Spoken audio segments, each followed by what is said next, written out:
ඔයාලගේ යාගන්න එක දවසින් දවස දුර්වල වෙනවද? ඇකියුරසි අඩු වෙනවද? මේ වීඩියෝ එක ස්කිප් කළොත් ඔයාගේ යාගන්න එක නාස්ති වෙන්න පුළුවන්. අද මම ඔයාලට කියලා දෙන්නම් ඔයාලා කරන පොඩි වැරදි 5ක් නිසා අවුරුද්දක් වගේ කෙටි කාලයක් තුළදී ලක්ෂ ගණනක් වටින ඔයාගේ යා රයිෆල් එක ඩැමේජ් වෙන්නේ කොහොමද කියලා. Hi everyone, welcome back to my channel Shifty Shiny. අද මම කතා කරන්න යන්නේ එයාගන් මේන්ටෙනන්ස් ගැන. අනිත් වීඩියෝස් වල කියවෙන්නේ නැති රියල් ලයිෆ් එක්ස්පීරියන්ස් වලින් අරගත්තු කරුණු ටිකක් තමයි අද මම ඔයාලත් එක්ක ෂෙයා කරන්න හදන්නේ. එයා රයිෆල් එකක්, එයා පිස්ටල් එකක් හොඳට නඩත්තු කරගත්තොත් accuracy, power, durability කියන මේ තුනම ඔයාලට දෙගුණ කරගන්න පුළුවන්. ඇයි එයාගන් මේන්ටෙනන්ස් මෙච්චර වැදගත් වෙන්නේ? බොහෝ දෙනා හිතනවා මේක යාගන්න එකක් නිසා මේකට ඔයිල් ටිකක් දාලා ගාලා තිබ්බොත් ඇති කියලා. හැබැයි ඒක ලොකු වැරද්දක්. එයා ගන්න එකක් ඇතුලේ තියෙන ස්ප්‍රින්ග්, පිස්ටන්, සීල්, ඒ වගේම ට්‍රිගර් මෙකනිසම් එක. ඉතින් මේ වගේ තැන් ඉතා ඉක්මනින් ඩස්ට් වෙනවා, ඒ වගේම රස්ට් වෙනවා. ඉතින් මේ වගේ සෙන්සිටිව් අයිටම්ස් තියෙන නිසා මේවා ඉක්මනින් ඩ්‍රයි වෙලා, ගෙවිලා, කැඩිලා යන්න පුළුවන්. ඉතින් මේන්ටෙනන්ස් නැති වුණොත් පවර් ඩ්‍රොප් වෙන්න පුළුවන්, ඇකියුරසි අඩු වෙන්න පුළුවන්, ඒ වගේම රස්ට් වෙන්න පුළුවන්.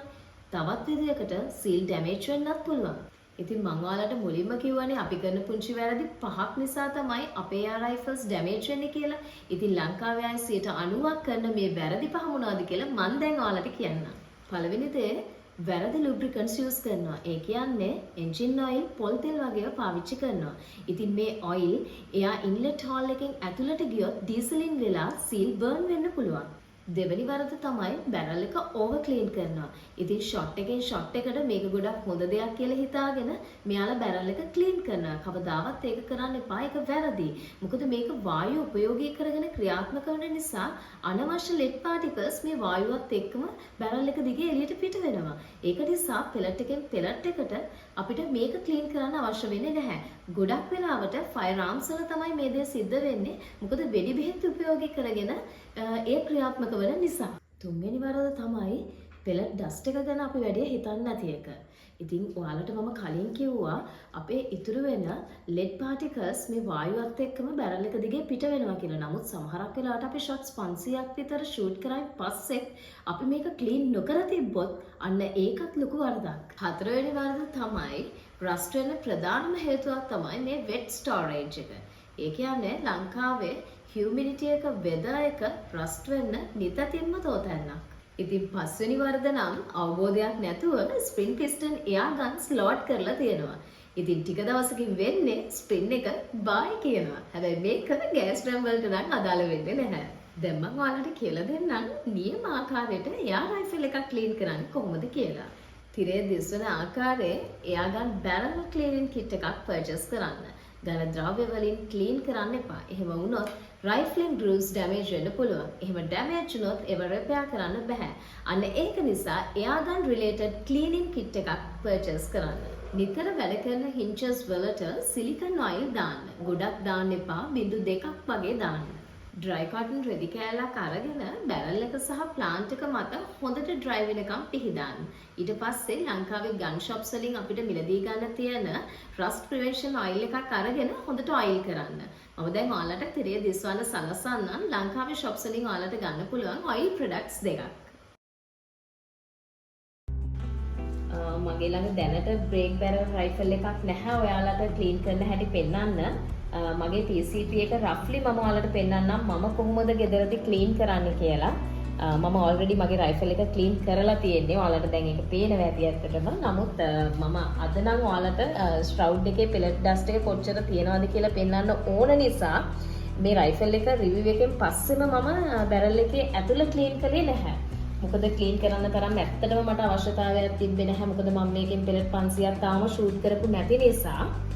ඒ වගේම තව විශේෂ දෙයක් මම ඔයාලට කියන්න ඕනේ අපේ රයිෆල් එකේ ඇකියුරසි වල ඇත්තටම ප්‍රශ්නයක් නැත්නම් ඔයාලා බැරල් එකේ ඇතුළත ක්ලීන් කරන්න අවශ්‍යතාවයක් නැහැ.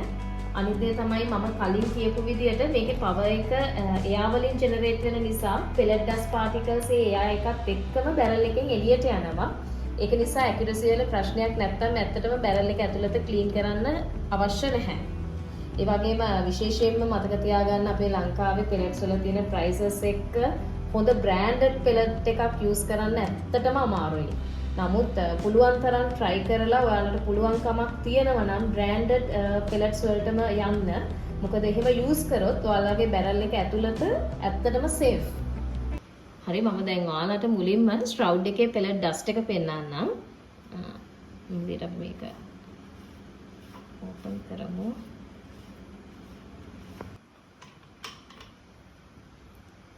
හරි මම දැන් කොටන් බඩ් එකක් දාලා ඔයාලට පෙන්නන්නම් ස්ට්‍රවුඩ් එකේ පෙලට් ඩස්ට් එක තියෙනවද කියලා. අපි බලමු තියෙද කියලා.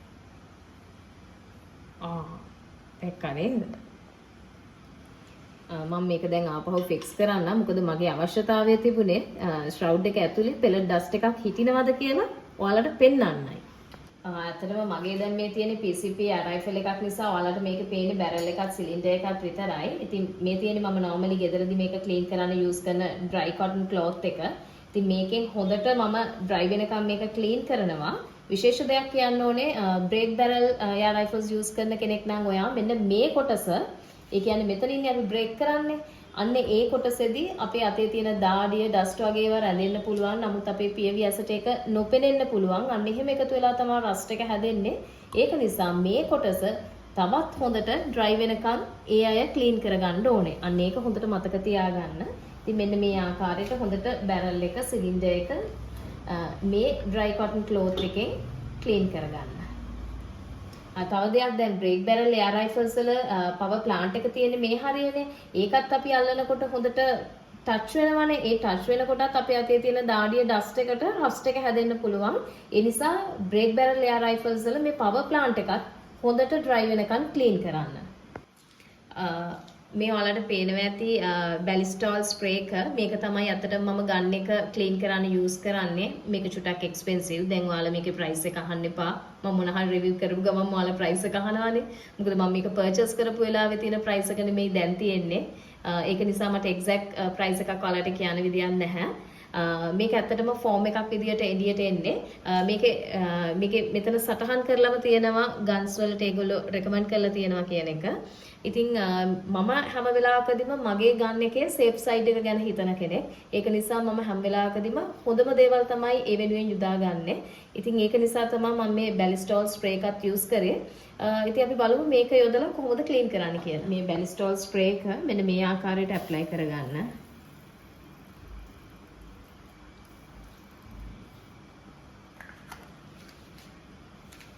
දැන් මම මේක ඇප්ලයි කරානේ. දැන් මේක මිනිත්තුවක් විතර කාලයක් චුට්ටක් තියන්න.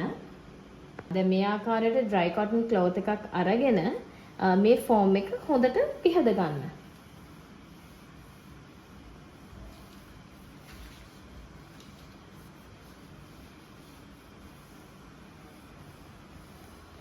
හොඳ ෂයින් එකකුත් එනවා ඔයාලට පේනවා ඇති.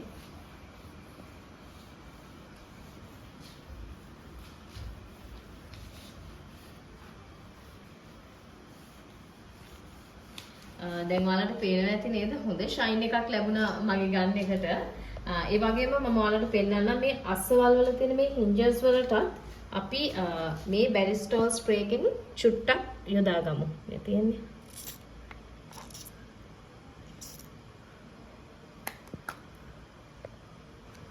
මේ ආකාරයට මේ hinges අපි ක්ලීන් කරගමු. තව දෙයක් මම ඔයාලට කියන්න ඕනේ. මම මගේ ෆස්ට් කමෙන්ට් එකේ ඔයාලට සටහන් කරන්නම් මේ බැරිස්ටෝල් ස්ප්‍රේ එක ඔයාලට පර්චේස් කරන්න පුළුවන් ප්ලේසස් මොනවද කියලාත්. මම දැන් ඔයාලට කියලා දෙන්නම් රස්ට් වෙන එක අවම කරගන්න අපි මොනවද කරන්න ඕනේ කියලා. ලංකාවේ හියුමිනිටි එක තමයි ඉන්න ලොකුම හතුරා. ඔයා ගන්න එක ස්ටෝ කරන්නේ ගන් බෑග් එකක නම් ඒකට සිලිකා ජෙල් පැකට්ස් ටිකක් දාලා තියන්න අමතක කරන්න එපා. ඒ වගේම ඔයා ගන්න එක කොච්චර ක්ලීන් කරත් මන්ත්ලි ගන්න එක පොඩ්ඩක් චෙක් කරලා බලන්නත් අමතක කරන්න එපා. ඔයා යූස් කරන්නේ බ්‍රේක් බැරල් ගන්න එකක් නම් එක පෙලට් එකක් ෂූට් කරත් අනිවාර්යයෙන්ම ගන්න එක මතු පිට හොඳට ක්ලීන් කරන්න. ඒ ක්ලීන් කරනකොට ඩ්‍රයි ක්ලොත් එකක් පාවිච්චි කරන්න. ඒ වගේම ගන්න එක හොඳට ඔයිල් කරන්න.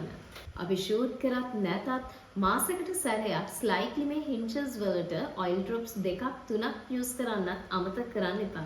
ගන් ස්මිත් කෙනෙක් ළඟට ගිහිල්ලා මාස 6කට හෝ අවුරුද්දකට සැරයක් ෆුල් ඉන්ස්පෙක්ෂන් එකක් කරගන්න පුළුවන් නම් අන්න ඒක වඩාත් හොඳයි.